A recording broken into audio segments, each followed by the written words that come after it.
காலேஜி, நான் எங்க அம்மா வீட்டுக்கு போறேன். அப்புறம் அங்க 2-3 நாள் தங்கிட்டு தான் வருவேன். கோரி, நீ ஏன் எப்பவும் டிராவல்லயே இருக்கணும்னு ஆசைப்படுற? முழுசா 2 நாள் கூட வீட்டுல இருக்க மாட்டேங்கிற. உடனே எங்கேயாவது கிளம்பிடுற. ஆமா, போன வாரம் தானே உங்க அம்மா வீட்டுக்கு போயிட்டு வந்த. இப்ப மறுபடியும் அங்க என்ன வேலை? என்ன காலேஜி, என்னை எப்ப குறை சொல்லி பேசலாம்னு காத்துக்கிட்டே இருப்பீங்களா? உங்களுக்கு ஏன் நான் செய்யறது எல்லாமே தப்பாவே படுது? ஒரு பொண்ணு தான் அம்மா வீட்டுக்கு போகணும்னு நினைக்கிறது கூட தப்பா? அம்மா வீட்டுக்கு போறது தப்பு இல்ல கோரி. இப்படி டவுன் பஸ் மாதிரி போயிட்டு போயிட்டு வர பாரு, அதுதான் தப்பு. காலேஜி, பிளீஸ், இதுக்கு மேல எதுவும் பேசாதீங்க. நான் முடிவு பண்ணனதுதான். ஜக்கு, கிளம்பு சீக்கிரம். இப்பவே கிளம்புனாதான் இருட்டுறதுக்கு முன்னாடி நாம அங்க போய் சேரலாம். இப்படி சொன்ன கோரி காலுவோட பதில எதிர்பார்க்காம பக்கத்து காட்டுல இருக்கிற தன்னோட அம்மா வீட்டுக்கு பறந்து போயிடுச்சு. கோரி, என்ன நீ மறுபடியும் வந்துட்டியா? ஆமா, இங்க இருந்து கிளம்பி போன நீ வீட்டுக்கு போனியா இல்ல போற வழியிலேயே திரும்பி வந்துட்டியா? அம்மா, என்னம்மா இப்படி கேக்குறீங்க? நான் போன வாரம் வந்துட்டு போனவ, மறுபடியும் இப்பதான் வாரேன். கோரி, நீ என்ன குடும்பம் நடத்துறனே எனக்கு புரியல. இப்படி 2 நாளைக்கு ஒரு தடவை நீ இங்க வந்துட்டு இருந்தா உன் குடும்பத்தை யாரு பாப்பா? அம்மா, வர வர நீயும் காலேஜ் மாதிரியே பேச ஆரம்பிச்சுட்ட. ரொம்ப தூரம் பறந்து வந்தது எனக்கு பசிக்குது. சீக்கிரம் சாப்பிட ஏதாவது கொடுங்க. கோரி, எனக்கு வர வருமானத்துல நான் வேலைக்கு சாப்பிடறதே கஷ்டமா இருக்கு. இருந்தாலும் என்ன பண்றது, நீயும் வந்துட்ட. பசிக்குதுன்னு வேற சொல்லிட்ட. இரு, உனக்கும் ஜக்குவுக்கும் சாப்பிட ஏதாவது கொண்டு வரேன். கோரிக்காவை இப்படி அடிக்கடி அம்மா வீட்டுக்கு வரதுக்கு காரணம் என்ன தெரியுமா? சின்ன வயசுல இருந்து கோரி யாருக்கும் அடங்காமலேயே வளர்ந்துடுச்சு. இந்த காட்டுல கோரிய பார்த்தா எல்லாருமே பயப்படுவாங்க. ஆனா கோரி கல்யாணம் பண்ணிக்கிட்டு போன காடு அப்படி இல்ல. அங்க கோரியோட ரவுடித்தனம் எடுபடல. வாழை சுருட்டிக்கிட்டே இருக்க வேண்டி இருந்தது. அதனால கோரி அடிக்கடி தன்னோட அம்மா வீட்டுக்கு வந்து தன்னுடைய இஷ்டத்துக்கு ரவுடித்தனம் பண்ணிக்கிட்டு இருந்தது. அம்மா, எனக்கு போர் அடிக்குது, நான் விளையாட போறேன். ஜக்கு, எங்க போனாலும் யாருக்கும் பயப்படக்கூடாது. இந்த காடு முழுக்க நம்மளோடது. உன்னோட இஷ்டத்துக்கு பூந்து விளையாடு. யாராவது உன்னை திட்டினாங்கன்னு வச்சுக்க, என்கிட்ட வந்து சொல்லு. கோரியோட பையனை திட்டோம்னா உங்க காலம் பூரா வருத்தப்படுற மாதிரி செஞ்சிடுவேன். அம்மா சொன்னது எல்லாத்தையும் கேட்ட ஜக்கு பிறகு விளையாட கிளம்பி போனான். இப்படி வீட்டை விட்டு கிளம்பி போன ஜக்கு எந்த பறவையும் இல்லாத ஒரு கூட்டுல முட்டை இருக்கத பார்த்தான். ஆஹா, கூட்டுல தாய் பறவை இல்ல, முட்டை மட்டும்தான் இருக்கு. யாரும் வர்றதுக்கு முன்னாடி முட்டைய போய் குடிச்சிட வேண்டியதுதான். இப்படி நினைச்ச ஜக்கு உடனே ஜம்ஜம்மோட கூட்டுக்கு பறந்து போச்சு. அங்க போன ஜக்கு முட்டைய சாப்பிட போற சமயத்துல ஜம்ஜம் பறவை வந்துருச்சு. ஏய் குட்டி சாத்தானே, என்னோட கூட்டுல என்ன பண்ணிக்கிட்டு இருக்க? இந்த முட்டையை சாப்பிட தானே முயற்சி பண்ணுன. ஆமா, அதனால என்ன இப்ப? எங்க அம்மா பேரு என்னன்னு தெரியுமா? கோரி. கோரிங்கிறதுதான் எங்க அம்மா பேரு. அப்படியா? கோரியோட பையனா நீ? அப்ப நான் உன்னை வெறுங்கையோட அனுப்ப கூடாது. இந்தா, இத வாங்கிக்கிட்டு போ. இப்படி சொன்ன ஜம்ஜம் பறவை ஜக்குவோட முகத்துல 4-5 இடத்துல தன்னோட பெரிய அழகால கொத்தி காயம் உண்டாக்குச்சு. உடனே வலி தாங்காத ஜக்கு அழுதுகிட்டே தன்னோட அம்மா கிட்ட பறந்து போனோம். இப்படி சொன்ன ஜக்கு நடந்தது எல்லாத்தையும் தன்னோட அம்மா கிட்ட சொல்லி அழுதான். அந்த ஜம்ஜம் பறவைக்கு எவ்வளவு திமிரு இருக்கும்! கோரியோட பையன்னு தெரிஞ்சதுக்கு அப்புறமும் ஜக்குவ கொத்தி காயப்படுத்தி இருக்கு. அதுக்கு அழகு பெருசா இருக்குங்கிற தைரியம் போல இருக்கு. ஜம்ஜம், உன்கிட்ட அழகு பெருசா இருக்கலாம், ஆனா இந்த கோரி கிட்ட புத்தி அதிகமா இருக்கு. உன்னை எப்படி பழி வாங்குறான் பாரு. கோரி இந்த மாதிரி பேசுறத பார்த்த அவங்க அம்மா இப்படி பேச ஆரம்பிச்சாங்க. கோரி, ஜக்கு தான் சின்ன பையன் தெரியாம பேசுறான்னா நீயும் அவன் செஞ்சதெல்லாம் சரிங்கிற மாதிரி பேசிக்கிட்டு இருக்க. அவன் செஞ்சது தப்புன்னா அவனுக்கு நீதான் சொல்லி புரிய வைக்கணும். அவனை இதே மாதிரி நீ வளர்த்தன்னா பின்னாடி நீதான் ரொம்ப கஷ்டப்படுவ. ஆமாமா, நீங்க சொல்றது சரிதான். இனிமே ஜக்கு ஏதாவது தப்பு செஞ்சானா அது தவறுன்னு அவனுக்கு புரிய வைக்கிறேன். அம்மா பேச கேக்குற மாதிரி அவங்க கிட்ட நடிச்ச கோரிக்காகவும் ஜம்ஜம் பறவையை எப்படி பழிவாங்கலான்னு யோசிக்க ஆரம்பிச்சது. ஒரு முட்டைக்காக தானே அந்த ஜம்ஜம் பறவை என்னோட பையனை முகத்துல குத்தி காயப்படுத்திருக்கு. அந்த முட்டையே இல்லாம ஆக்குறேன். இப்படி நினைச்ச கோரிக்காகவும் இந்த மாதிரி பேச ஆரம்பிச்சது. ஜக்கு, வா, அந்த ஜம்ஜம் பறவை கிட்ட போய் மன்னிப்பு கேட்டுட்டு வந்துருவோம். இப்படி சொன்ன கோரிக்காகவும் தன்னோட பையன் ஜக்குவை கூட்டுக்கிட்டு ஜம்ஜம் பறவையோட கூட்டுக்கு பறந்து போச்சு. என்ன கோரி, உன் பையனுக்கு கொடுத்தது பத்தாதா? அதே மாதிரி உனக்கும் தேவைப்படுதா? ஜம்ஜம் அக்கா, நீங்க தப்பா நினைக்காதீங்க. நான் உங்ககிட்ட சண்டை போட வரல. என் பையன் செஞ்ச தப்புக்காக உங்ககிட்ட மன்னிப்பு கேட்க வந்தேன். இந்த முறை தயவு செய்து என் பையனை மன்னிச்சிடுங்க. இதுக்கப்புறம் இந்த மாதிரி நடக்காம நான் பாத்துக்கிறேன். இப்படி சொன்ன கோரிக்காகும் பிறகு தன்னோட பையன் ஜக்குவை அழைச்சிட்டு அங்கிருந்து பறந்து போய் ஒரு மரத்துக்கு பின்னால ஒளிஞ்சிருந்து ஜம்ஜம் பறவை என்ன செய்யுதுன்னு பார்க்க ஆரம்பிச்சது.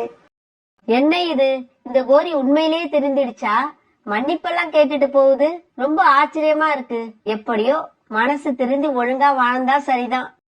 இப்படி சொன்ன ஜம்ஜம் பறவை பிறகு தண்ணி குடிக்கிறதுக்காக அங்கிருந்து பறந்து போச்சு. இந்த சமயத்தை எதிர்பார்த்து காத்திருந்த கோரிக்காகும் உடனே வேகமா பறந்து போய் ஜம்ஜமோட முட்டையை எடுத்துக்கிட்டு பறக்க ஆரம்பிச்சது. இப்படி பறந்து வந்த இவங்க அந்த காட்டோட கடைசி பகுதிக்கு வந்ததுக்கு அப்புறம் தன்னோட வாயில அந்த முட்டையை கீழே போட்டது. இப்படி முட்டையை கீழே போட்ட கோரிக்காகும் ஜக்குவோட மறுபடியும் பறந்து ஜம்ஜம் பறவையோட கூட்டு பக்கம் போச்சு. ஐயோ, நான் என்ன செய்வேன்? என்னோட முட்டைய காணோம். யார் எடுத்துட்டு போனாங்கன்னு தெரியலையே. ஜம்ஜம் பறவை இப்படி அழுத உடனே நிறைய பறவைகள் அதுக்கு ஆறுதல் சொல்ல அங்க வந்தாங்க. ஜம்ஜம் அக்கா, என்னாச்சு? எதுக்காக அழறீங்க? பிறகு ஜம்ஜம் தன்னோட முட்டை காணாம போன விஷயத்த அவங்க கிட்ட சொல்லுச்சு. நம்ம காட்டுல இதுக்கு முன்னாடி இந்த மாதிரி நடந்ததே இல்ல. இது ரொம்பவும் புதுசா இருக்கு. ஆமா ஆமா, இனிமே நாம எல்லாருமே முட்டைய ரொம்ப ஜாக்கிரதையா வச்சுக்கணும். இப்படி தங்களுக்குள்ள பேசிக்கிட்ட எல்லா பறவைகளும் பிறகு அங்கிருந்து பறந்து போனாங்க.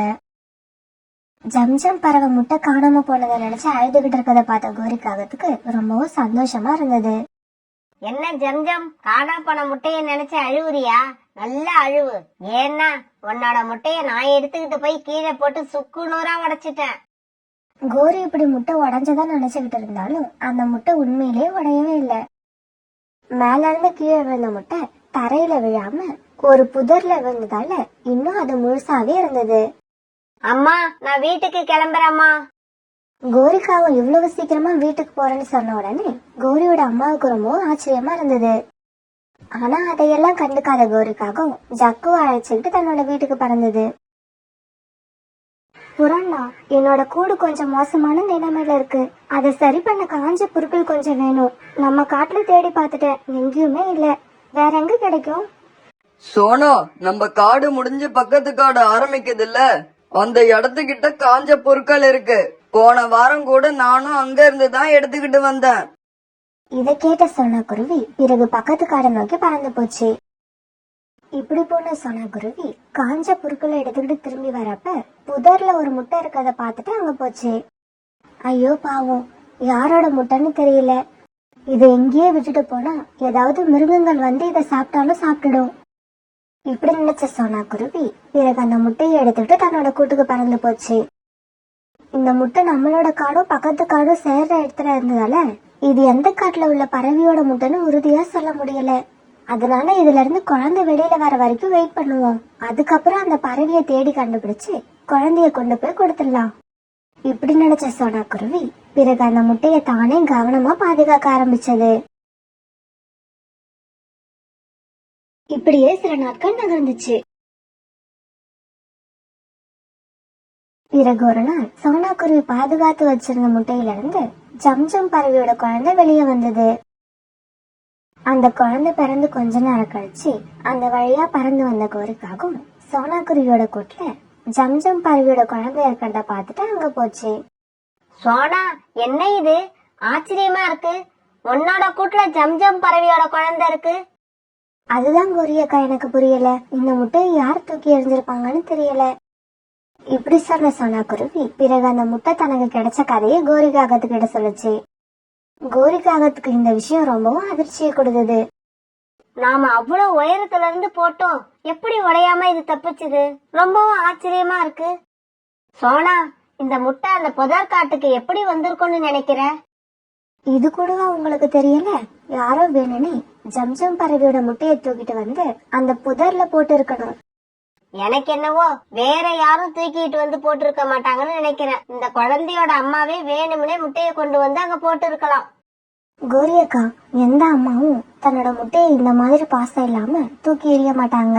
என்னை பொறுத்த வரைக்கும் வேற யாரும் இந்த மாதிரி வேணும்னே செஞ்சிருக்காங்க. சரி, அதை விடு. அது எப்படி வேணாலும் இருந்துட்டு போகட்டும். நீ இப்ப இந்த குழந்தைய என்ன பண்ண போற? இந்த குழந்தையோட அம்மா எங்க இருக்காங்கன்னு தேடி கண்டுபிடிச்சு அவங்க கிட்ட இந்த குழந்தைய ஒப்படைக்க போறேன். பிறகு கோரி அங்கிருந்து கிளம்பி தன்னோட கூட்டுக்கு போச்சு. இப்ப என்ன பண்றது? இந்த சோனா குருவி எப்படி இருந்தாலும் ஜம்ஜம் கண்டுபிடிச்சு அதுகிட்ட இந்த குழந்தைய ஒப்படைக்க தான் போகுது. அம்மாவும் பிள்ளையும் எப்படி இருந்தாலும் ஒண்ணு சேர்ந்துருவாங்க. இத நம்மளால தடுக்கவே முடியாது.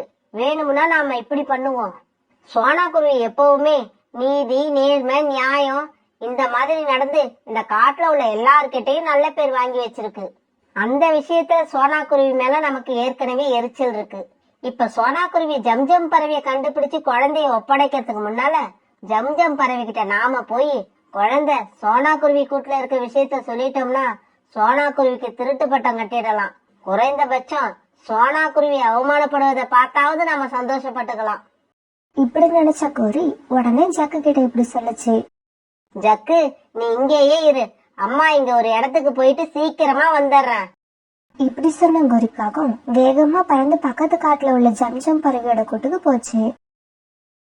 ஜம்ஜம் அக்கா, உங்க முட்டை ஒண்ணு காணாம போச்சே, அதை யாரு திருடிட்டு போனாங்கன்னு ஏதாவது விஷயம் தெரிஞ்சுதா? இல்ல கோரி, அந்த முட்டைய பத்தி எனக்கு எந்த தகவலும் கிடைக்கல. ஏன், உனக்கு ஏதாவது தகவல் கிடைச்சுதா? ஆமாக்கா, ஆமா. அதனாலதான் உங்களை பார்க்க ரொம்ப அவசரமா வந்தேன். உங்களோட முட்டையில இருந்து குழந்தையும் வெளியே வந்துருச்சு. கோரி, உண்மையாதான் சொல்றியா? என்னோட குழந்தை இப்ப எங்க இருக்கு? யார்கிட்ட இருக்கு? சீக்கிரமா சொல்லு. பிறகு கோரிக்காகவும் ஜம்ஜம் பறவை அழைச்சுக்கிட்டு தன்னோட காட்டுக்கு பறந்து போச்சு. இப்படி போன கோரிக்காகவும் சோனா குருவியோட கூட்டுக்கு போறதுக்கு முன்னாடி எல்லா பறவைகிட்டையும் இந்த விஷயத்த சொல்லி ஒரு பெரிய கூட்டத்தை கூட்டுக்கிட்டு சோனா குருவியோட கூட்டுக்கு போச்சு. எல்லா பறவைங்களும் தன்னோட கூட்டுக்கு வந்ததை பார்த்த சோனா குருவி இப்படி பேச ஆரம்பிச்சது. பறவைங்களே, நானே இந்த குழந்தை விஷயமா உங்க எல்லாரையும் வந்து பாக்கணும்னு நினைச்சுக்கிட்டு இருந்தேன். நல்ல வேலை நீங்களே இங்க வந்துட்டீங்க. சோனா, கையும் களவுமா மாட்டிக்கிட்டதுக்கு அப்புறம் ஏன் இப்படி பொய் சொல்ற? உன் முகத்தை பார்த்தா ரொம்ப நல்ல குருவி மாதிரி தெரியுது. ஆனா நீ செஞ்சிருக்கிற காரியம் ரொம்பவும் மோசமானது. எதுக்காக என்னோட முட்டைய திருடிக்கிட்டு வந்த? ஜம்ஜம் அக்கா, நீங்க என்ன இப்படி பேசுறீங்க? இந்த முட்டையை நான் திருடி கொண்டு வரல. காஞ்ச புற்களை எடுக்கிறதுக்காக நான் பக்கத்து காட்டுக்கு வந்தப்ப அங்க ஒரு புதற்காட்டுல கடந்த இந்த முட்டையை நான் எடுத்துட்டு வந்தேன். முட்டைய வச்சு இதோட அம்மா யாருன்னு அடையாளம் கண்டுபிடிக்க முடியாதுங்கிறதால குழந்தை பிறக்கிற வரைக்கும் வெயிட் பண்ணிக்கிட்டு இருந்தேன். இருந்தாலும் சோனா, நீ முட்டை கிடைச்ச விஷயத்த இது வரைக்கும் நீ யார்கிட்டயுமே சொல்லல. குறைந்தபட்சம் அதையாவது எல்லார்கிட்டயும் சொல்லி இருக்கலாமே. புல்புல் அக்கா, முட்டைய பார்த்து இது எந்த பறவையோட முட்டைன்னு யாராலையும் சொல்ல முடியாது. அதனாலதான் குழந்தை பிறக்கட்டும்னு காத்திருந்தேன். இதே சமயத்துல கூட்டை விட்டுட்டு போன அம்மாவை இன்னும் காணும்னு தேடிக்கிட்டு வந்த ஜக்கும் அந்த இடத்துக்கு வந்துட்டான். சோனா, இவ்வளவு தூரம் வந்ததுக்கு அப்புறமும் பொய் சொல்லிக்கிட்டே இருக்காத. உண்மையை ஒத்துக்கோ. ஜம்ஜம் கூட்டுல இருந்து நீ தான் முட்டையை திருடிட்டு வந்திருக்க. அந்த முட்டையில இருந்து வந்த குழந்தை தான் இது. அம்மா பேசினதெல்லாம் கேட்ட ஜக்கு இந்த மாதிரி பேச ஆரம்பிச்சான். அம்மா, நீங்க சொல்றதெல்லாம் தப்பு. ஜம்ஜம் ஆண்டியோட கூட்டுல இருக்க முட்டைய நாம தானே தூக்கிக்கிட்டு வந்து கீழே போட்டு உடைச்சோம். அதுக்கப்புறமா அந்த முட்டையில இருந்து எப்படி குழந்தை வெளிவர முடியும்? அதனால இந்த குழந்தை வேற ஏதோ ஒரு முட்டையில இருந்து வெளிவந்திருக்கணும். ஜக்கு இப்படி கேட்ட உடனே கோரிக்காக ரொம்ப அதிர்ச்சி ஆயிடுச்சு. ஏன்னா கோரி ஜக்கு இப்படி உண்மையை போட்டு உடைப்பான்னு நினைக்கவே இல்ல. ஜக்கு இப்படி பேசினதை கேட்ட எல்லா பறவைங்களும் இப்ப கோரிக்காக பக்கம் திரும்பி கோரிய முறைச்சு பார்க்க ஆரம்பிச்சாங்க. ஜம்ஜம் அக்கா, இப்ப தெரிஞ்சுக்கிட்டீங்களா இந்த முட்டை புதற்காட்டுக்கு எப்படி வந்ததுன்னு? நான் அந்த முட்டையை எடுத்துட்டு வந்து உங்களுக்கு நல்லது செஞ்சிருக்கனே தவிர உங்களுக்கு நான் கெடுதல் நினைக்கல. உங்களுக்கு கெடுதல் நினைச்சதெல்லாம் இதோ இங்க நிக்கிற இந்த கோரி அக்கா தான். பிறகு எல்லா பறவைகளும் கோரிக்காவத்துக்குள்ள பாய்ச்சி தங்களோட கோபத்தை தீர்த்துக்கிட்டாங்க. இப்படி எல்லா பறவைகளும் கோரிக்காகத்துக்கு தண்டனை கொடுத்ததுக்கு பிறகு அங்கிருந்து பறந்து போயிட்டாங்க. பிறகு எல்லா பறவைகிட்டையும் இப்படி அடி வாங்கி ரத்தத்தோட நிக்கிற தன்னோட அம்மாவை பார்த்து ஜக்கு இப்படி கேட்டான். அம்மா, எதுக்குமா எல்லா பறவைகளும் காரணமே இல்லாம உங்களை அடிச்சிட்டு போறாங்க? காரணம் இருக்குடா ஜக்கு. உன்னை நான் மகனா பெத்தேன் பாரு, அதுதான்டா இதுக்கு காரணம்.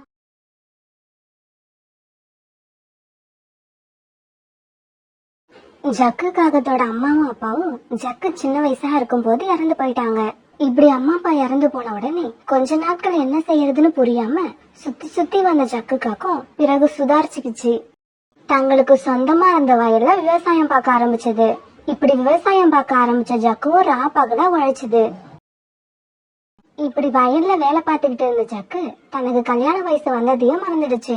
ஜக்குவுக்கு கல்யாண வயசு வந்தும் இன்னும் கல்யாணம் பண்ணிக்காம வயலே கதின்னு கிடக்கிறத பார்த்த சோனா குருவி, புறா, கிளி இவங்க 3 பேரும் ஜக்கு கிட்ட போனாங்க.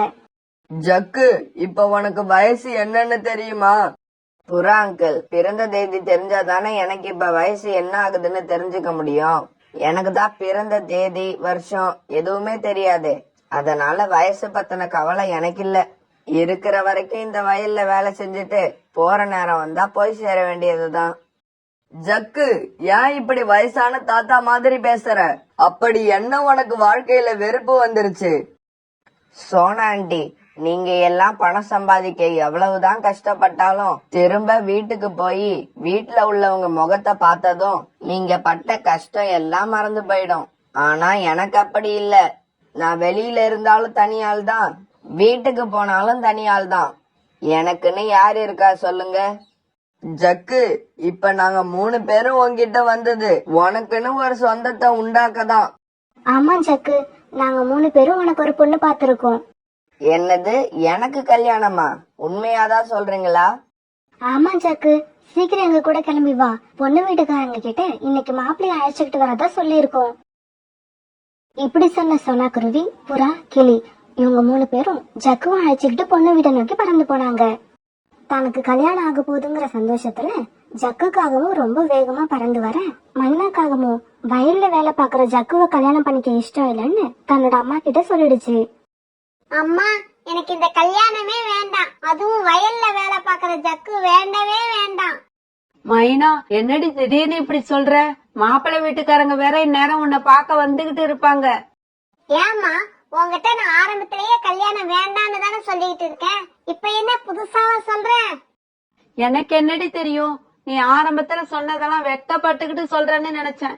இப்பதாண்டி எனக்கு நீ உண்மையிலே சொல்றேன்னு தெரியுது. ஆமா, இந்த பையனுக்கு என்னடி குறைச்ச? எதனால வேண்டாங்கிற? அம்மா, என்னால இந்த கிராமத்துல வாழ முடியாது. நான் நகரத்துல போய் வாழ ஆசைப்படுறேன். ஐடி கம்பெனில வேலை பாக்குறவன கல்யாணம் பண்ணனாதான் என்னோட ஆசை நிறைவேறும். மைனா, நான் சொல்றதை கேளுடி. இந்த பையன் ஜக்கு கண்ணுக்கு தெரிஞ்சு வளர்ந்த பையன். எந்த கெட்ட பழக்கமும் கிடையாது. நல்ல உழைப்பாளி. என்னைக்கு இருந்தாலும் ஒரு நாள் நல்ல நிலைமைக்கு வருவான். அதுவும் இல்லாம உனக்கு மாமியார், நாத்தனார்னு எந்த பிக்கல் பிடுங்களும் இல்ல. மைனாவோட அம்மா இப்படி பேசிக்கிட்டு இருக்க, இப்ப மைனாவோட அண்ணியும் அங்க வந்தாங்க. அத்தை, மைனா ரெடி ஆயிடுச்சா? மாப்பிள்ளை வீட்டுக்காரங்க எல்லாம் வந்துட்டாங்கன்னு நினைக்கிறேன். பிறகு ஜக்கு மைனாவை பார்த்தது. என்ன ஜக்கு, பொண்ணு உனக்கு பிடிச்சிருக்கா? பேசி முடிச்சிடலாமா? ஒரு கால் எனக்கு கல்யாணம்னு ஒண்ணு நடந்தா பொண்ணு என்ன மாதிரியே ஏழை குடும்பமா இருக்கணும்னு மனசுல நினைச்சிருந்தேன். நான் நினைச்ச மாதிரியே தான் இந்த குடும்பமும் இருக்கு. அப்புறம் பொண்ணையும் எனக்கு பிடிச்சிருக்கு. பொண்ணு வீட்டுக்காரங்களுக்கு சம்மதம்னா நாளைக்கே கல்யாணத்தை வச்சுக்கலாம். மைனாக்காக குறுக்க ஏதாவது பேசி கல்யாணத்தை நிறுத்திடுமோன்ற பயத்துல அவங்க அம்மா சீக்கிரமா இப்படி சொன்னாங்க. என்ன மாப்பிள்ளை இப்படி சொல்லிட்டீங்க? எங்களுக்கெல்லாம் உங்களை ரொம்ப பிடிச்சிருக்கு. நீங்க சொன்ன மாதிரி கல்யாணத்தை நாளைக்கே வச்சுப்போம். பொண்ணோட அம்மா இப்படி சொன்னதை கேட்டு சந்தோஷப்பட்ட சோனா குருவி, புறா, கிளி இவங்க எல்லாரும் ஜக்கும் அழைச்சுக்கிட்டு பறந்து போனாங்க. அம்மா, யாரை கேட்டு கல்யாணத்துக்கு சம்மதம் சொன்னீங்க? எனக்கு இந்த கல்யாணமே வேண்டாம். வயல்ல வேலை பாக்குற இந்த மாப்பிள்ளைய நான் கல்யாணம் பண்ணிக்கவே மாட்டேன். பிறகு மைனாவோட அம்மாவும் அவங்க அண்ணியும் மைனாவை எப்படியோ சமாதானப்படுத்தி கல்யாணத்துக்கு சம்மதிக்க வச்சாங்க. பிறகு மறுநாளே ஜக்குவுக்கும் மைனாக்கும் கல்யாணம் நல்லபடியா நடந்து முடிஞ்சது. பிறகு ஜக்குக்காகவும் தான் மனைவி மைனாவை அழைச்சுக்கிட்டு தன்னோட வீட்டுக்கு வந்தது. இப்படி தனக்கு இஷ்டம் இல்லாத கல்யாணத்தை பண்ணிக்கிட்டு ஜக்குவோட வீட்டுக்கு வந்த மைனாக்காகத்துக்கு அந்த வீட்டை பார்க்கவே பிடிக்கல. ஏன்னா அந்த வீட்டுல எங்க பார்த்தாலும் விவசாயத்துக்கு பயன்படுற பொருட்களாவே இருந்தது. ஜக்கு, என்ன இது? இத பார்க்க எனக்கு வீட்டுல இருக்கிற மாதிரியே தெரியல. ஏதோ வயல்ல இருக்கிற மாதிரி இருக்கு. மைனா, இந்த பொருட்கள் எல்லாம் இல்லன்னா இந்த உலகத்துல யாருக்குமே உணவு கிடைக்காது. ஆனா ஜக்கு சொன்னதை காதுலயே வாங்கிக்காத மைனாக்காக்கும் அந்த வீட்டை விட்டு எப்படி போறதுன்னு யோசிச்சுக்கிட்டு இருந்தது. நாமளா இந்த வீட்டை விட்டு அம்மா வீட்டுக்கு போனா அம்மா, அண்ணி எல்லாரும் திட்டுவாங்க. அதனால நம்ம ஜக்குக்கு தொல்லை கொடுக்க ஆரம்பிக்கணும். நாம கொடுக்கற தொல்லையில ஜக்குவே நீ எனக்கு வேண்டான்னு சொல்லி வீட்டை விட்டு நம்மள விரட்டணும். இல்ல ஜக்கு இந்த வீட்டை விட்டு ஓடணும். அப்பதான் நம்ம பழையபடி அம்மா வீட்டுக்கு போய் எனக்கு பிடிச்ச மாதிரி வாழ்க்கையை அமைச்சிக்க முடியும். மைனா, நம்ம வீட்டுக்கு நீ வந்த முதல் நாள் இது. நீ இன்னைக்கு என்ன சாப்பிட ஆசைப்படுறியோ சொல்லு, நான் உனக்காக அதை கொண்டு வரேன். ஜக்கு, எனக்கு நல்ல காஸ்ட்லியான மில்க் ஸ்வீட் தான் ரொம்ப பிடிக்கும். உங்களால அப்படிப்பட்ட ஸ்வீட்டை வாங்கிட்டு வர முடியுமா? மைனா, இப்ப வீட்ல அந்த மாதிரி ஸ்வீட் எதுவும் இல்ல. இன்னைக்கு ஏதாவது தானியங்களையோ பழங்களையோ சாப்பிடு. நாளைக்கு உனக்கு கண்டிப்பா பிடிச்ச ஸ்வீட் வாங்கிட்டு வரேன். என்னமோ நான் உங்க வீட்டுக்கு வந்த முதல் நாள் அது இது அப்படி இப்படின்னு சொல்லி பிடிச்சதை கேளு கண்டிப்பா தருவேன்னு சொன்னீங்க. இப்ப என்னடானா இருக்கிறத சாப்பிடு, இந்த ஸ்வீட்டை இன்னொரு நாள் சாப்பிடலாம்னு சொல்றீங்க. வாங்கி கொடுக்க வழி இல்லாத நீங்க எல்லாம் எதுக்காக என்ன வேணும்னு கேக்குறீங்க? மைனாக்காக இப்படி கேட்டதும் ஜக்குவுக்கு என்னவோ போல ஆயிடுச்சு. மைனா, நீ இன்னைக்கு ஸ்வீட் தான் சாப்பிடுவன்னா நான் அதை எப்படியாவது உனக்கு வாங்கிட்டு வரேன். ஜக்கு கையில அப்ப கொஞ்சம் கூட பணம் இல்ல. அதனால வயல்ல விதை போட வச்சிருந்த நெல்லை எடுத்துக்கிட்டு மார்க்கெட்டுக்கு போச்சு. இப்படி போன ஜக்கு அந்த நெல்லை வித்துட்டு அதுல வந்த பணத்துல ஸ்வீட் வாங்குச்சு. கடைக்காரண்டி, உங்ககிட்ட இருக்கிற விலை அதிகமா நல்ல மில்க் ஸ்வீட்டா 1 கிலோ கொடுங்க. இப்படி விலை அதிகமா உள்ள நல்ல ஸ்வீட்டை வாங்கின ஜக்குக்காகவும் பிறகு தன்னோட வீட்டுக்கு போச்சு. இந்தா மைனா, நீ கேட்ட மாதிரியே உனக்கு பிடிச்ச ஸ்வீட்டை வாங்கிட்டு வந்துட்டேன். நீ எவ்வளவு சாப்பிடணும்னு நினைக்கிறியோ அவ்வளவு சாப்பிடு. ஜக்கு, உங்ககிட்ட சொன்னப்ப எனக்கு என்னவோ ஸ்வீட் சாப்பிடணும் போல இருந்தது. ஆனா இப்ப இல்ல. அதனால இதை எடுத்துக்கொண்டு போய் ஒரு ஓரமா வைங்க. எப்பவாவது சாப்பிடணும் போல தோணுச்சுன்னா சாப்பிடுறேன். இப்படி சொன்ன மைனா பிறகு கூட்டுல படுத்து தூங்க ஆரம்பிச்சது. நாம தொடர்ந்து ஜக்குவுக்கு இப்படியே தொல்லை கொடுத்துக்கிட்டு இருந்தா ஜக்கு என்னைக்காவது ஒரு நாள் கண்டிப்பா நம்மளை வீட்டை விட்டு வெளியே அனுப்பிடும். மைனாக்காக இப்படி நினைக்க, ஆனா பாவம் ஜக்குவோட மனசு ரொம்ப கஷ்டப்பட்டது. வந்த முதல் நாளே நம்மளால மனைவிய சந்தோஷமா வச்சுக்க முடியலன்னு நினைச்சு ரொம்பவும் வருத்தப்பட்டது. இப்படியே சில நாட்கள் நகர்ந்துச்சு. ஒரு நாள் சாயங்காலம் வயல் வேலையெல்லாம் முடிச்சிட்டு ஜக்கு தன்னோட வீட்டுக்கு திரும்பி வந்துச்சு. அப்ப ஏற்கனவே பிளான் பண்ணி வச்சிருந்த மாதிரி மைனாக்காகவும் தன்னோட நாடகத்தை ஆரம்பிச்சது. வீட்டுக்குள்ள வந்த ஜக்குக்காகவும் தான் மனைவி கண்ல இருந்து கண்ணீர் வரத பார்த்துட்டு அதிர்ச்சி ஆயிடுச்சு. மைனா, என்ன ஆச்சு? ஏன் அழுதுகிட்டு இருக்க? யார் உன்னை என்ன சொன்னா? அது ஒண்ணும் இல்லைங்க. இன்னைக்கு என்ன பாக்கறதுக்கு என்னோட ஃப்ரெண்ட்ஸ் எல்லாம் வந்திருந்தாங்க. கல்யாணத்துக்கு முன்னாடி நான் அவங்க கிட்ட எல்லாம் என்ன சொல்லி இருந்தேன்னா, என்னோட ஜக்கு பெரிய பணக்காரரு, எங்களுக்கு கல்யாணம் ஆன ஒரே மாசத்துல எனக்கு செயின் எடுத்து போறதா சொல்லி இருக்காரு அப்படின்னு ஏதோ பெருமைக்கு பேசிட்டேன். இன்னைக்கு என்ன பார்க்க வந்த ஃப்ரெண்ட்ஸ் எல்லாம் கல்யாணம் ஆகி 3 மாசம் ஆயிடுச்சு, இன்னும் உனக்கு ஒரு மூக்குத்தி கூட வாங்கி போடலன்னு ரொம்ப கேவலமா பேசிட்டாங்க. அதை என்னால தாங்க முடியல. அதான் கண்ணுல கண்ணீர் வந்துருச்சு. என்ன மைனா இப்படி பண்ணிட்ட? உன் ஃப்ரெண்ட்ஸ் கிட்ட எல்லாம் நீ இப்படி சொல்லிருக்கன்னு ஏன் என்கிட்ட முன்னாடியே சொல்லல? ஏன் முன்னாடியே சொல்லியிருந்தா என்ன பண்ணிருப்பீங்க? நான் சொன்ன மாதிரியே எனக்கு செயின் வாங்கி போட்டிருப்பீங்களா? உங்களால முடியாதுன்னு தெரிஞ்சுதான் நான் இதை உங்ககிட்ட சொல்லவே இல்ல. மைனா, நம்மளால முடியாதது எதுவுமே கிடையாது. மனசு வச்சோம்னா எதையும் சாதிக்கலாம். எங்க மனசு வச்சு பாருங்க பாப்போம். எனக்கு இன்னைக்கு சாயங்காலத்துக்குள்ள செயின் வேணும். உங்களால முடியுமா? மைனா இப்படி கேட்டதும் எந்த பதிலும் சொல்லாம வீட்டை விட்டு கிளம்பின ஜக்கு நேரா புறா வீட்டுக்கு போச்சு. புறா அங்கிள், எனக்கு ரொம்ப அவசரமா 40,000 ரூபாய் தேவை. ஜக்கு, பணத்துக்கு இப்ப உனக்கு என்ன அவசரம்? வேற ஒண்ணும் இல்ல அங்கிள். கல்யாணம் ஆனதுல இருந்து என் மனைவிக்கு நான் இது வரைக்கும் ஒரு நகை கூட வாங்கி கொடுக்கல. அதான் இன்னைக்கு ஒரு செயின் எடுத்து கொடுக்க போறேன். ஓகே, நல்ல விஷயம்தான். உன் வயல்ல இன்னும் 2 மாசம் கழிச்சு அறுவடை பண்ண போற. அப்ப உன் கையில நிறைய பணம் இருக்கும். அதுல நகையை வாங்குறத விட்டுட்டு எதுக்காக இவ்வளவு அவசரமா கடன் வாங்கி நகை வாங்கணும்? புறா அங்கிள், அத நான் சொல்ல ஆரம்பிச்சா அது ரொம்ப பெரிய கதையா நீண்டுகிட்டே போகும். நீங்க இப்ப எனக்கு 40,000 ரூபாய் பணம் கொடுங்க. இன்னும் 2 மாசம் கழிச்சு அந்த பணத்தை நான் உங்களுக்கு வட்டியோட கொடுத்துறேன். ஜக்கு இப்படி பேச பிறகு புறா எதுவும் பேசாம 40,000 ரூபாய் பணத்தை எடுத்து கொடுத்தது. இந்த பணத்தை வாங்கிட்டு கடைக்கு போன ஜக்கு மனைவி கேட்ட மாதிரியே ஒரு செயினை எடுத்துக்கிட்டு வீட்டுக்கு போச்சு. தான் சொன்ன மாதிரியே வீட்டுக்கு வந்த ஜக்குவை பார்த்த மைனாவுக்கு ரொம்ப அதிர்ச்சி ஆயிடுச்சு. ஐயோ, இந்த ஜக்குவை விட்டு நம்ம எப்படிதான் போறது? நாம கேட்டது எதையாவது ஜக்குவால கொடுக்க முடியலன்னா அத காரணமா வச்சு சண்டை போட்டு நாம நம்ம அம்மா வீட்டுக்கு போயிடலாம். ஆனா இவனும் எதை கேட்டாலும் கொண்டு வந்துடுறான். எப்படிதான் நம்ம இங்க இருந்து எஸ்கேப் ஆகுறது? என்ன மைனா, செயினை பார்த்துட்டு எதுவுமே பேசாம இப்படி ஏதோ யோசனையா இருக்க? ஓ அதுவா, நம்ம மேல இப்படி உயிரையே வச்சிருக்கிற கணவர் கிடைச்சிருக்காருன்னு நினைச்சு சந்தோஷப்படுறியா? மறுநாள் பொழுது விடிஞ்சிச்சு. நிம்மி, நீ சொல்றபடி நடந்தா என்னோட ஆசை நிறைவேறுமா? நான் எங்க அம்மா வீட்டுக்கு போயிடலாமா? மைனா, புருஷன் செத்ததுக்கு அப்புறம் உனக்கு இந்த வீட்ல என்ன வேலை? அம்மா வீட்டுக்கு கிளம்பி போயிட்டே இருக்க வேண்டியதுதான். எங்க காட்டுக்கு வந்த செய்திப்படி இன்னைக்கு சாயங்காலம் கண்டிப்பா மழை பெய்யும். அப்படி மழை பெஞ்சா கொஞ்ச நேரத்துல நானும் வந்துடுறேன். நீயும் நான் சொன்னது போல வயிற்று வலி வந்தாப்ப நடிச்சுக்கிட்டு இரு. இப்படி சொன்ன மைனாவோட தோழி அங்க இருந்து கிளம்பி போயிடுச்சு. அன்னைக்கு சாயங்காலம் ஆச்சு. மைனாவோட ஃப்ரெண்டு நிம்மி சொன்ன மாதிரியே மழையும் ஆரம்பிச்சது. அத பார்த்த மைனாவுக்கு ரொம்ப சந்தோஷம். மழை பெய்யறத பார்த்த மைனா நிம்மி சொன்ன மாதிரியே நடிக்க ஆரம்பிச்சது. என்னங்க என்னங்க, எனக்கு ரொம்ப வயிற்று வலிக்குது. என்னால தாங்க முடியல. சீக்கிரம் ஏதாவது செய்யுங்க.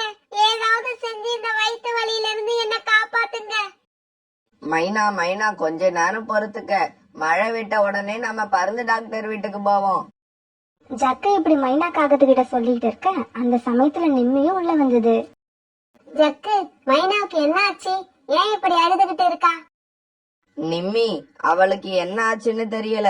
நல்லாதான் இருந்தா, இப்ப திடீர்னு வயித்த வலிக்குதுன்னு சொல்லிட்டு அழுவுறா. எனக்கு என்ன பண்றதுன்னே தெரியல. நம்ம காட்டோட கடைசியில இருக்கிற மலைப்பகுதியில முள்ளு மரங்கள் நிறைய இருக்கு. அந்த மரத்தோட பழங்களை சாப்பிட்டா இந்த வயிற்று வலி உடனே சரியா போகும். நிம்மி இப்படி சொல்றப்ப வெளியில காத்து மழையும் ரொம்ப வேகமா இருந்தது. இருந்தாலும் அத பத்தியும் கவலைப்படாத ஜக்கு அந்த மழையிலயும் காத்துலயும் மைனாவுக்காக முள்ளு மரத்து பழங்களை பறிக்க போக தயாராச்சு. நிம்மி, நான் எப்படியோ அந்த பழங்களை எடுத்துக்கிட்டு சீக்கிரமா திரும்பி வரேன். நீ அது வரைக்கும் மைனாவை பத்திரமா பாத்துக்க. இப்படி சொன்ன ஜக்கு அந்த காத்துலயும் மழையிலயும் பறந்து போக ஆரம்பிச்சது. ஆரம்பத்துல கொஞ்ச நேரம் சரியா பறந்து போன ஜக்குவால பிறகு பறக்கவே கஷ்டமா இருந்தது. காத்து ஜக்குவை எல்லா திசைகளிலும் இழுத்துட்டு போச்சு. அதுல இருந்து மீண்டு பிறகு சரியான திசையில பறக்கிறது ஜக்குவுக்கு பெரிய சவாலாவே இருந்தது. இப்படி ரொம்பவும் கஷ்டப்பட்டு பறந்து வந்த ஜக்கு கிட்டத்தட்ட காட்டோட கடைசி பகுதிக்கே வந்துடுச்சு. ஆனா இந்த சமயத்துல காத்தோட வேகம் அதிகமா இருந்ததால ஒரு மரத்துல உட்காந்து சுத்தி பாத்துக்கிட்டு இருந்த ஜக்குவோட பார்வையில அந்த முள்ளு மரங்களும் அதுல இருந்த பழங்களும் தென்பட்டது. இத பார்த்த ஜக்கு ரொம்பவும் சந்தோஷமா அந்த பழங்களை பறிச்சுக்கிட்டு தன்னோட வீட்டுக்கு திரும்ப ஆரம்பிச்சது. இப்படி சந்தோஷமா பறந்து வந்த ஜக்குக்கு இப்பதான் சோதனை ஆரம்பமாச்சு. காத்தோட வேகம் முன்ன விட பல மடங்கு அதிகமா இருந்ததால அதுல சரியா பறக்க முடியாம கஷ்டப்பட்ட ஜக்குவ காத்து தன்னோட திசையில் இழுத்துக்கிட்டு போய் ஒரு மரத்துல மோத வச்சது. இப்படி மரத்துல மோதி கீழே விழுந்த ஜக்கு அப்படியே மயக்கம் ஆயிடுச்சு. பிறகு பாதி ராத்திரி ஆச்சு. இது வரைக்கும் ஜக்கு வீட்டுக்கு வரல. இதனால வீட்டுல இருந்த மைனா ரொம்ப சந்தோஷமா இருந்துச்சு. அப்பாடா, என்னென்னவோ ஐடியா பண்ணி கடைசியா இந்த ஐடியா தான் ஒர்க் அவுட் ஆயிருக்கு. இப்படி பலமா வீசுற காத்துலயும் மழையிலயும் ஜக்கு கண்டிப்பா உயிரை விட்டுருக்கும். இதுக்கப்புறம் நாம நம்ம அம்மா வீட்டுக்கு போனோம்னா நம்மள யாரும் எந்த கேள்வியும் கேட்க முடியாது. நம்ம மேல குறையும் சொல்ல முடியாது. மறுநாள் பொழுது விடிஞ்சிச்சு. ஜக்குக்காக அப்பவும் தன்னோட வீட்டுக்கு திரும்பி வராதால மன்னா ரொம்ப சந்தோஷமா தன்னோட அம்மா வீட்டுக்கு பறந்து போச்சு. அம்மா, நான் மோசம் போயிட்டேம்மா, நான் மோசம் போயிட்டேன். நேத்து சாயங்காலம் ஜக்கு எனக்காக முள்ளு மரத்து பழங்களை எடுக்க மழையில வெளியில போச்சு. அப்படி போன ஜக்கு இப்ப விடிஞ்சு இவ்வளவு நேரம் ஆகி இன்னும் வரவே இல்ல. வீட்டை விட்டு கிளம்பும் போதே நான் போக வேண்டாம்னு எவ்வளவோ சொன்னேன். என் பேச்ச கேட்காம போன ஜக்கு இப்ப என்னை விட்டு நிரந்தரமா போயிடுச்சு. தன்னோட அம்மா வீட்டுக்கு போன மைனா அம்மாவையும் அண்ணியையும் நம்ப வைக்கிறதுக்காக இப்படி அழுது ஆர்ப்பாட்டம் பண்ணிக்கிட்டு இருந்தது. மைனா, ஜக்குவுக்கு என்ன ஆனாலும் நீ உன்னோட வீட்டை விட்டு இங்க வந்திருக்க கூடாது. உன்னோட அண்ணனும் அண்ணியும் உன்னை இங்க இருக்க விட மாட்டாங்க. என்னம்மா இது? நான் சின்ன வயசுல இருந்து பிறந்து வளர்ந்த இந்த வீட்ல எனக்கு இடம் கிடையாதா? நானும் உங்களோட மகதானம்மா. இவங்க இப்படி பேசிக்கிட்டு இருக்கும்போது மைனாவோட அண்ணியும் வந்துட்டாங்க. அது எல்லாத்தையும் நிதானமா கேட்ட மைனாவோட அண்ணி கடைசியா இப்படி பேசுச்சு. உன்னை ரொம்ப கஷ்டப்பட்டு கல்யாணம் பண்ணி இப்பதான் ஒரு வழியா வீட்டை விட்டு அனுப்பணும். இப்படி 3 மாசத்துக்குள்ள திரும்பி வந்தா என்ன அர்த்தம்? நீங்க பார்த்து வச்ச மாப்பிள்ளை சரியில்லைன்னு அர்த்தம். விவசாய வேலை பார்க்கற மாப்பிள்ளை எனக்கு வேண்டான்னு அப்பவே சொன்னேன். கேட்டீங்களா? என்னோட அழகுக்கும் திறமைக்கும் ஐடி கம்பெனில வேலை பார்க்கறவனை கல்யாணம் பண்ணிக்கிட்டு நகரத்துல வாழ வேண்டியவனா? மைனா, நீ நினைச்சப்பெல்லாம் இங்க வந்து உட்கார்றதுக்கு இது ஒண்ணும் உன்னோட வீடு கிடையாது. என்னது? நான் பிறந்து வளர்ந்த வீடு என்னோட வீடு கிடையாதா? இதோ இப்ப என்னோட அண்ணன் வந்து சொல்லுவாரு இந்த வீட்ல நான் இருக்கலாமா கூடாதான்னு. மைனா இப்படி சொல்லிக்கிட்டு இருக்கும்போது மைனாவோட அண்ணன் வீட்டுக்குள்ள வந்தாரு. மைனா, நீங்க பேசுனது எல்லாத்தையும் நான் கேட்டுக்கிட்டு தான் வாரேன். இந்த வீட்ல உனக்கு உரிமை இருக்குன்னு யார் சொன்னது? உனக்கு இந்த வீட்ல உரிமை இருந்தது உண்மைதான். அது எப்ப தெரியுமா? உங்க அண்ணி வர்றதுக்கு முன்னால. எப்ப உங்க அண்ணி வந்தாலோ அப்பையில இருந்து நானே அவ பின்னாலதான் போய்கிட்டு இருக்கேன். தன்னோட அண்ணன் வாயில இருந்து இந்த வார்த்தை வந்த உடனே மைனாவுக்கு ரொம்ப அதிர்ச்சி ஆயிடுச்சு. அதே சமயத்துல காட்டோட கடைசி பகுதியில மயக்கமாயி விழுந்து கிடந்த ஜக்கு மேல சூரியனோட வெப்பம் படவே மயக்கம் தெளிஞ்சு உட்கார்ந்தது. இப்படி எழுந்திரிச்சு உட்காந்து ராத்திரி நடந்தது எல்லாத்தையும் நினைவுக்கு கொண்டு வந்தது. நல்ல வேலை, நானும் தப்பிச்சிட்டேன். நான் கொண்டு வந்த முள்ளு மரத்து பழங்களும் இங்கேயே இருக்கு. என் மனைவிக்கு வந்த வயிற்று வலியை நான் இனிமே குணமாக்கிடுவேன். இப்படி சந்தோஷப்பட்ட ஜக்கு அந்த பழங்களை எடுத்துக்கிட்டு வேக வேகமா பறந்து தன்னோட வீட்டுக்கு போச்சு. வீட்டுல தன்னோட மனைவிய காணாதால ஜக்குக்கு ஒரே குழப்பமாயிடுச்சு. பிறகு ஜக்கு மைனாவோட அம்மா வீட்டுக்கு பறந்து போச்சு. எங்க அண்ணன் வந்து சொல்லுவாரு, எங்க அண்ணன் வந்து சொல்லுவாருன்னு சொன்னியே, இதோ இப்ப உங்க அண்ணன் வந்து அவர் வாயாலே சொல்லிட்டாரு. இப்பவும் நீ இந்த வீட்டை விட்டு வெளியில போல, கழுத்தை பிடிச்சு வெளியில தள்ளுற மாதிரி தான் இருக்கும். மைனாவோட அண்ணி இப்படி சொல்ல அதை கேட்ட மைனா அழுதுகிட்டே வெளியே வந்துச்சு. மைனா இப்படி வீட்டை விட்டு வெளியே வரவும் ஜக்கு அங்க வரவும் சரியா இருந்தது. மைனா, நீ ஒன்னும் கவலைப்படாத. உன் வயிற்று வலியை சரி பண்றதுக்கான பழங்களை நான் கொண்டு வந்துட்டேன். இந்த பழங்களை சாப்பிடு. உன் வயிற்று வலி இப்பவே சரியாயிடும். ஜக்குவோட அப்பாவித்தனமான இந்த பேச்சு கேட்ட மைனா இப்பதான் ஜக்கு தான் மேல எவ்வளவு அன்பு வச்சிருக்கு அப்படிங்கறத புரிஞ்சுக்கிச்சு. நாம இத்தனை நாள் இவ்வளவு அலட்சியப்படுத்தியும் நம்ம மேல இப்படி உண்மையான அன்பு வச்சிருக்க ஜக்குவை நாம கொல்ல கூட துணிஞ்சிட்டோமேன்னு நினைக்கிறப்ப மைனாவுக்கு வேதனையாவும் வெக்கமாவும் இருந்தது. ஜக்கு, என்ன மன்னிச்சிருங்க. இவ்வளவு நாள் இருட்டுல இருந்த என்னோட புத்தி இப்பதான் வெளிச்சத்துக்கு வந்திருக்கு. இந்த உலகத்துல எனக்குன்னு இப்ப வேற யாருமே இல்ல. நீங்க தான் இருக்கீங்க. நீங்க மட்டும் தான் இருக்கீங்க. இதுக்கப்புறமும் நான் ஒரு நிமிஷம் கூட உங்களை விட்டு பிரியணும்னு நினைக்கவே மாட்டேன். இதை கேட்ட ஜக்குவுக்கு ரொம்ப சந்தோஷமா இருந்தது. இப்ப மனசு ஒத்து போன ஜக்குவும் மைனாவும் சந்தோஷமா ஒன்னா சேர்ந்து தங்களோட வீட்டுக்கு பறந்து போனாங்க.